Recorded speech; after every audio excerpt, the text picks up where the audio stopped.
ग्रामीण पृष्ठभूमि से जुड़ा हूँ, तो मेरा ग्रामीण सवाल। पृष्ठभूमि से हैं आप? हाँ सर। अच्छा अच्छा। तो सर जब हम गाँव में जाते हैं तो हर गाँव में कुछ ऐसे हमको मूर्धन्य भूत स्पेशलिस्ट मिल जाते हैं। भूत विशेषज्ञ मिल हाँ, जाते। तो वो हमारा हाथ पकड़ के कुछ विशेष जगहों पर ले जाते हैं और कहते हैं कि यहाँ पर फला भूत अपनी फैमिली के साथ रहता है। तो केवल फैमिली के भारत के साथ? गांव, हाँ सर, केवल भारत के वाह। गांव में ही नहीं बल्कि विश्व के लगभग हर कोने में कुछ कुछ ऐसे लोग हैं जो भूतों में यकीन रखते हैं। तो सर सवाल मेरा ये है कि क्या जो विज्ञान है उसने ये साबित कर दिया है कि भूतों का अस्तित्व नहीं है, या फिर थोड़ी बहुत उनकी संभावना बची है? क्योंकि कुछ एक लोग ऐसे भी हैं सर कि वो कहते हैं कि हमसे तो उसकी उठापटक हुई थी, कुछ कहते हैं हमसे उसने बीड़ी मांग ली थी। तो ऐसे भी हैं, तो एक द्वंद्व ये भी है सर। बीड़ी मांग ली थी भूत ने? हाँ सर। तो गांव का भूत होगा और गरीब वर्ग का भूत रहा होगा। तो जीएसटी कम लगता ना बीड़ी पे सिगरेट की तुलना में। देखिए, ईश्वर के बारे में जो आर्गुमेंट है भूत पे वो लागू नहीं होगा। भूत अंधविश्वास है, ये लगभग साबित किया जा सकता है। लगभग साबित किया जा सकता है। लगभग क्या, पूरा ही साबित हो सकता है मेरे ख्याल से। मेरे तो आज तक सामने हुआ नहीं भूत से, कोई ऐसा एक्सपीरियंस मेरा तो है नहीं। पर मैं ऐसे कुछ लोगों को जानता हूं जिनका सीधा एक्सपीरियंस हुआ है। एक का झगड़ा भी हुआ था भूत से, एक की टक्कर हो गई थी भूत के साथ। बीड़ी तो नहीं मांगी किसी ने, लेकिन हाँ, कुछ कुछ ऐसी बातें उनकी हुई हैं भूत के साथ। हम भी हॉस्टल में ऐसी कहानियां कईयों को सुनाते थे कि हमने भूत देखा ताकि डर जाए वो लोग, पर हमारा एक्सपीरियंस ऐसा रहा नहीं कभी। भूत वाली बात क्यों इररेशनल, इलॉजिकल है एज पर माई अंडरस्टैंडिंग, मैं दो बातें आपको समझाता हूं। एक हम एम्पेरिकल एविडेंस लेंगे और एक लॉजिक से बात करेंगे। पहले लॉजिक से बात करते हैं। दुनिया में जो भी कहता है भूत है, उससे पूछो कि भूत क्या है, तो वो कहेगा कि एक व्यक्ति मर गया था, उसकी आत्मा असंतुष्ट थी, किसी वजह से परेशान थी, वो आत्मा भटक रही है, यही कहते हैं सब लोग। आप किसी मुस्लिम से पूछेंगे वो रूह बोल देगा, आत्मा ही रूह वहां पर हो जाती है। इंग्लैंड में पूछेंगे तो सोल बोल देंगे। है बात वही, सब लोग आत्मा ही भटका रहे हैं कि जो आत्मा, मतलब शरीर मर गया है पर आत्मा किसी वजह से यहाँ छूट गई है, वो भूत है। तो अगर आप उन धर्मों के हिसाब से या हमारे धर्म के हिसाब से बात करेंगे तो आपको आत्मा का कंसेप्ट समझना पड़ेगा। आत्मा क्या है? आत्मा एक कॉन्शियस एलिमेंट है। इसकी व्याख्या भी अलग अलग होती है, हम उस पर भी नहीं जा रहे हैं, लेकिन मोटे तौर पर सब मानते हैं कि आत्मा एक कॉन्शियस यानी कि चेतन वस्तु है। चेतन का मतलब क्या होता है? जैसे कुछ लोग कहते हैं कि आत्मा एक एनर्जी है, नहीं, एनर्जी नहीं है। एनर्जी जब भी बनेगी वो फिजिकल चीज से ही बनेगी, चाहे मैकेनिकल हो, चाहे केमिकल हो, चाहे सोलर हो। कोई भी एनर्जी होगी वो किसी फिजिकल चीज के ट्रांसफॉर्मेशन से या मास के ट्रांसफॉर्मेशन से ही बनेगी, उसके बिना नहीं बन सकती है। कुछ कहेंगे आत्मा हवा जैसी, नहीं, हवा जैसी नहीं है। हवा हमें फील होती है, हवा चलती है, हमें टच होती है। जो चीज पांचों इंद्रियों में से किसी भी इंद्रिय से जानी जा सकती है वो फिजिकल है, वो मैटर है। तो हवा मैटर है। कुछ कहते हैं जैसे करंट है वैसे आत्मा नहीं, वैसा नहीं है। करंट क्या है? इलेक्ट्रॉन्स का फ्लो है। इलेक्ट्रॉन भौतिक वस्तु है। आत्मा ना करंट है, आत्मा ना हवा है, आत्मा ना एनर्जी है। पहले इन झूठों से बाहर निकल जाइए। आत्मा कॉन्शियस है। कॉन्शियस का मतलब समझना हो आसान भाषा में तो विचार, भावना, फीलिंग, अनुभूति, मन स्थिति, ये होता है। आप मुझे ये बताएं, आप जा रहे थे, करंट लग गया, ये तो हो सकता है। आप जा रहे थे, हवा लग गई, ये भी हो सकता है। कभी आपने सुना कि मैं जा रहा था, एक विचार आके लगा मुझे, या दो भावनाएं आके टकराई मेरे साथ? तो भावना नहीं टकराती है हमारे साथ, विचार नहीं टकराता कभी हमारे साथ, क्योंकि वो कॉन्शियस है। फिलॉसफी की सबसे बड़ी समस्या पता है क्या है? कि शरीर मेटीरियल है, चेतना कॉन्शियस है, और दोनों कनेक्टेड हैं आपस में। ये वेस्टर्न फिलॉसफी में कम से कम 200-300 साल तक सबसे बड़ी प्रॉब्लम रही कि भौतिक शरीर और चेतना या आत्मा, इनमें कनेक्शन होता कैसे है। और वैज्ञानिक सोच सोच के मर गए, आज तक इसका फाइनल आंसर कोई नहीं दे पाया है, सिवाय इसके कि चेतना कोई अलग चीज है ही नहीं, वो ब्रेन का ही एक रिजल्ट है, जो आजकल हम न्यूरोसाइंस में मानते हैं। इसलिए अगर कोई ये कहे कि मेरा भूत से टक्कर हो गई, ये हो सकता है कि उसको सच में ऐसा लग रहा हो, वो झूठ नहीं बोल रहा। या तो वो झूठ बोल रहा है या वो गलत फहमी का शिकार है। कुछ लोग झूठ बोलते हैं आपको प्रभावित करने के लिए। जो भूत विशेषज्ञ आप बता रहे हैं वो झूठ बोलने वाले लोग हैं मेरे ख्याल से, क्योंकि उनकी रोजी रोटी इसी पे चल रही है। वो 4 भूती कहानियां सुनाएंगे, आप उनसे कहेंगे भूत से मुक्त करवा दो, फिर वो कुछ करेंगे, आपका प्रयास करेंगे, तो उसके बदले उनकी आमदनी हो जाएगी, वो एक अलग पक्ष है। इसका मतलब ये नहीं है कि जो कह रहे हैं कि मेरे ऊपर भूत सवार हो गया वो झूठ बोल रहे हैं, ऐसा नहीं है। ऐसा क्यों होता है? एक कॉन्शियसनेस तो हमने समझ लिया, मनोविज्ञान में न्यूरोसाइंस की शुरुआत हम मोटे तौर पर मानते हैं कि 100 साल पहले हुई थी। देखो खेल क्या है, फिजिकल स्टडीज तो बहुत पहले से होनी शुरू हो गई थी, 17वीं सेंचुरी के आसपास से पश्चिम में, और मेरे ख्याल से अभी 20वीं सदी में भारत में, और पहले जो सुश्रुतचारक का समय था तब की बात अलग है। ह्यूमन बॉडी को समझने का तरीका क्या सबसे अच्छा है, खोल के देखो उसके अंदर क्या क्या है। खोलेंगे तो मुर्दा आदमी को, सीधी सी बात है। तो मेडिकल साइंस में ये विचार हुआ कि जो लोग मर जाते हैं हम उनको ओपन करके डाइसेक्ट करके समझ सके कि हमारी बॉडी कैसे काम करती है। तो यहां से मेडिकल साइंस की शुरुआत हुई। ये पश्चिम में 17वीं सेंचुरी के आसपास से डेकार्ट के बाद से आमतौर पर मानते हैं कि शुरू हुआ। उनको धीरे धीरे समझ में आने लगा कि इतने सारे मतलब वायरिंग हमारे शरीर के अंदर है। ये हार्ट है, समझ में आया कि जो हार्ट है उसका काम ब्लड की सप्लाई करना है, ना कि इमोशन की सप्लाई करना है, क्योंकि दिल से इमोशंस की सप्लाई नहीं होती है, वो कविताओं में होती है, बॉडी में नहीं होती है। लीवर समझ में आया, लंग समझ में आए, किडनी समझ में आई उनको।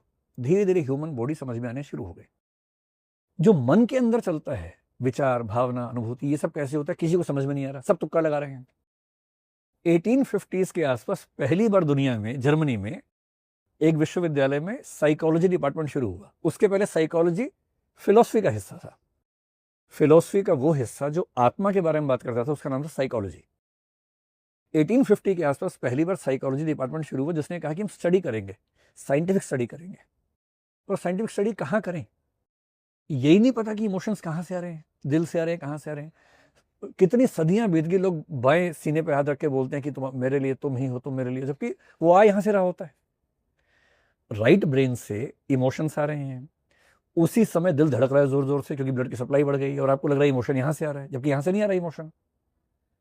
1920 के आसपास, मेरे ख्याल से 1924 में पहली बार एक मशीन बनी जिसको बोलते हैं EEG, इलेक्ट्रो इंसेफेलोग्राफ, जो उससे होता है इलेक्ट्रो इंसेफेलोग्राफी बोलते हैं उसको। उसने क्या किया कि दिमाग के बहुत सारे, सिर के बहुत सारे हिस्सों पे इलेक्ट्रोड्स लगाए, और ये स्टडी हो गया कि जब दिमाग के अंदर कुछ भी होता है, कुछ भी इमोशन आए, थॉट आए, कुछ भी आए, तो हल्का सा करंट फ्लो होता है, बहुत हल्का सा, इतना नहीं कि हाथ लगाएंगे तो कोई मर जाएगा, हल्का सा करंट फ्लो होता है। जैसे ये समझ में आ गया, उनको लगा करंट को स्टडी कर लेते हैं। तो EEG से ये स्टडी करना शुरू किया कि जब कोई व्यक्ति गुस्से में है तो दिमाग के कौन से हिस्से में करंट ज़्यादा फ्लो हो रहा है, जब कोई मोहब्बत में है तब कहाँ फ्लो हो रहा है, जब कोई थॉटफुल है तब कहाँ फ्लो हो रहा है। ये सब करना शुरू कर दिया। आगे चल के MRI, आपको पता है, मैग्नेटिक रेजोनेंस इमेजिंग बोलते हैं, उसमें एक और नेक्स्ट लेवल है फंक्शनल MRI, वो आया, दिमाग को स्टडी करता है। वो क्या स्टडी करता है कि किस समय दिमाग के कौन से हिस्से में ऑक्सीजन और ब्लड की सप्लाई ज्यादा है, क्योंकि जहां एक्टिव होगा वहां ब्लड की सप्लाई बढ़ेगी, ऑक्सीजन चाहिए वहां पर ज्यादा, और बहुत एग्जैक्ट इमेज बनती है उससे। अब EEG प्लस फंक्शनल MRI से ये स्टडी होना शुरू हुआ कि जब कोई कहता है कि मेरे ऊपर भूत चढ़ गया, तब उसके दिमाग में क्या चल रहा है। ये तो क्लियर हो गया कि सारी भावनाएं, सारी थॉट, सब कुछ दिमाग से ही आता है, दिल से नहीं आता है, ना हाथ पैर से आता है, सब कुछ यहां से आता है। ये भी समझ में आ गया कुछ मुर्दा लोगों का सिर फाड़ के कि दिमाग के दो हिस्से होते हैं, लेफ्ट हेमिस्फीयर है, राइट हेमिस्फीयर है। उसको भी काट के देखा तो अंदर बहुत सारे हिस्से दिखे, ये भी क्लियर हो गया कि दिमाग के कई हिस्से हैं। अब सवाल था इनमें कनेक्शन कैसे होता है, ये जो कोशिकाएं दिमाग की, न्यूरॉन्स इनको बोलते हैं, कैसे काम करते हैं, वो सब सवाल बचे हुए थे। और तब ये स्टडी हुआ। हालांकि 1908 में विलियम जेम्स एक किताब लिख के गया था जिसका नाम था वेराइटीज ऑफ रिलीजियस एक्सपीरियंसेस। उसने बताया था कि कुछ ऑल्टरनेटिव स्टेट्स ऑफ कॉन्शियसनेस ऐसी होती हैं जो सामान्य से अलग हैं, जिनमें एक मिस्टिकल है, स्पिरिचुअल एक वो फीलिंग है, उसको भी बोलते हैं। हिप्नोसिस आपने नाम सुना होगा, वो एक ऑल्टरनेटिव स्टेट ऑफ कॉन्शियसनेस है, ASC एक बड़ा वर्ग मानते हैं। इसी में एक स्टेट ऑफ माइंड क्या होती है, जब हमें लगता है कि हमारी बॉडी पर किसी और का कंट्रोल हो गया है। पहले इसके लिए नाम था मल्टीपल पर्सनैलिटी डिसऑर्डर बोलते थे कुछ लोग इसको हिस्टीरिया कहते थे। अब ये दोनों शब्द नहीं चलते हैं आजकल, इसको डिसोसिएटिव डिसऑर्डर कहते हैं। अगर किसी को ये लगने लगे कि मेरे ऊपर कोई दूसरी आत्मा हावी हो गई है, इसका बेसिक मतलब है कि उसको एक मानसिक समस्या है जिसका नाम है डिसोसिएटिव डिसऑर्डर।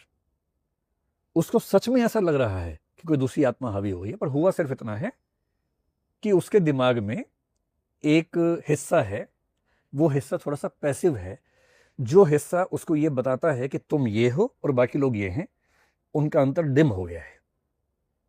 एक लोब है, पेरिएटल लोब कहते हैं उसको, वो थोड़ा सा पैसिव हो गया है।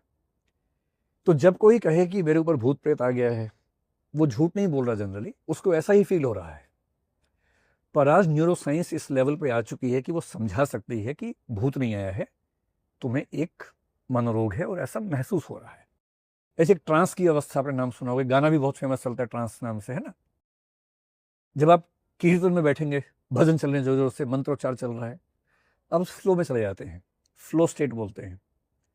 जैसे ही आप वहां जाएंगे, आप एक खास किस्म का सुकून महसूस करेंगे, वो भी एक ASC है।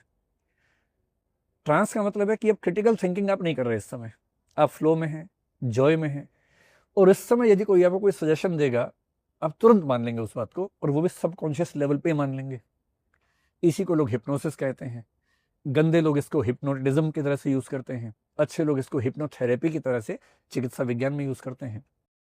तो पूरी बात का सार ये है कि भूत प्रेत, जादू टोना, ये सब चीजें एक्सटर्नली एग्जिस्ट नहीं करती हैं। कोई भूत बाहर घूम नहीं रहा है, ठीक, जो चढ़ जाएगा आपके ऊपर, पर आपको लग सकता है। और इसको समझने का सिंपल एग्जांपल है, भूत प्रेत महानगरों में नहीं के बराबर दिखते हैं, शहरों में कम दिखते हैं, गांवों में ज्यादा होते हैं। भूत प्रेत उसी को चढ़ेगा जिसको बचपन से भरोसा है कि भूत प्रेत होता है। जिसको भूत प्रेत का भरोसा बिल्कुल नहीं है, उस पर नहीं चढ़ेगा, जब तक आप बार बार उसको परेशान करने के लिए भूत की कहानियां न सुनाए। तो क्योंकि मुझे पहले से विश्वास है और कुछ हुआ और मैंने तुरंत इमेजिन कर लिया कि भूत ही मेरे ऊपर आ गया है, ये एक तरीका है।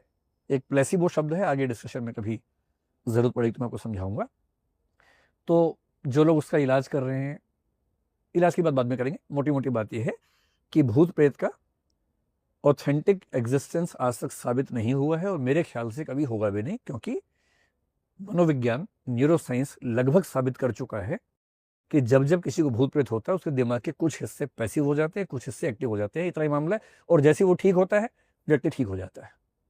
ये बात साबित हो रही है। आप में से किसी को भूत प्रेत हुआ कभी? आप शहर में रहते हैं ना, कभी कुछ होगा तो मतलब साइकेट्रिस्ट के पास जाना, झाड़ फूक मत करवाना अपनी, है ना। साइकेट्रिस्ट आपका स्टडी करेगा न्यूरोसाइंस से, दवाई देगा, आप ठीक हो जाएंगे, इतना ही मामला होता है जी। सर